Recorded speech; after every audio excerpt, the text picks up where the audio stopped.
This is Kerwin with PastRider.com and CruiseOnTour.com, and today I'm at the College Park Cemetery in Houston, Texas. Randy is a quote-unquote caretaker of the cemetery. It's a 501c foundation, and he's got an amazing story. Here it goes. This is Lucy Waller. She died in 1916. Lucy started life as a slave in Virginia, and in, I want to say around 1850 or so, she was given as a gift to a girl in Virginia, and that girl's family moved to East Texas for whatever reason, and Lucy came with them. The Emancipation Proclamation happened and so forth. Lucy became free. Around that same time, the family decided to go back to Virginia, and they did, but Lucy stayed up in East Texas.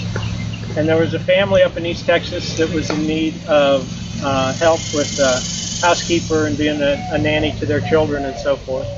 And that man's name was James Autry. Mr. Autry was a lawyer. He was working with some people that had made a big discovery up in East Texas around the turn of the century. Do you know what the big discovery was in East Texas around the turn of the century? Oil! Oh. Yes! Oil. Black gold, Texas tea. And so he started a little company. Mr. Autry and some of his friends started a little company, and he was the first general counsel of the Texas company. That turned into Texaco. And Texaco opened their headquarters in Houston, so they moved to Houston. Mr. Autry built one of the first mansions in Houston when they got here, I think in the late 1800s still, in Cortlandt Place, which is just south of downtown. And Lucy was with them all that time.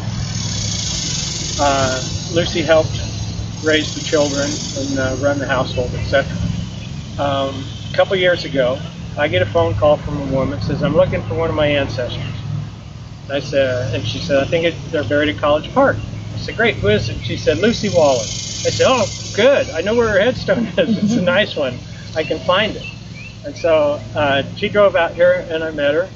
And she gets out of her car, and it's a white woman. And I said, first thing out of my mouth, "Are you sure it's your ancestor that's buried here?" And she goes, "Well, sort of. I'm looking for the lady that raised my grandmother." And she was one of the Autry descendants. The Autry family has been very philanthropic in Houston. Rice University plays basketball in Autry Court. Autry Park is just right down over there. So anyway, nice big rich family. She started telling me about Lucy, the stories that her grandmother had told her. And Lucy's nickname was Tap. And so it was always, Tap told us to do it this way.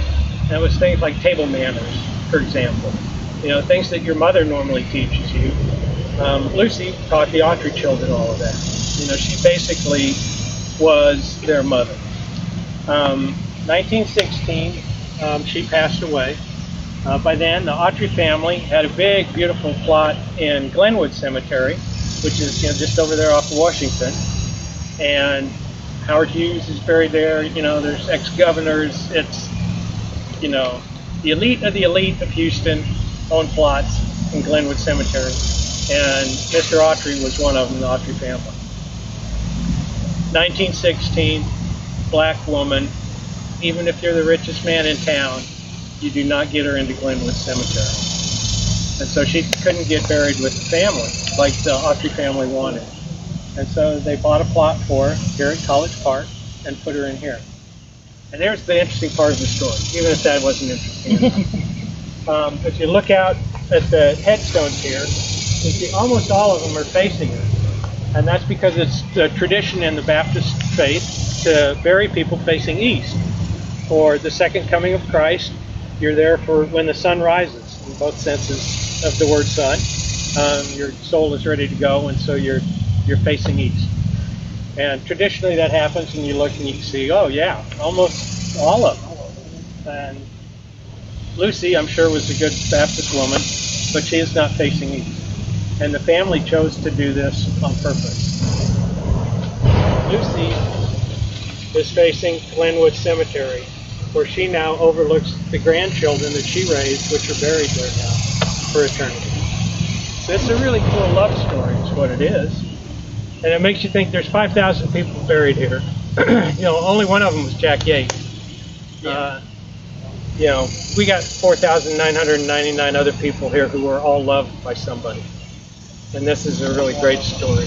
Yeah. And here's my tagline. That's why I love Lucy.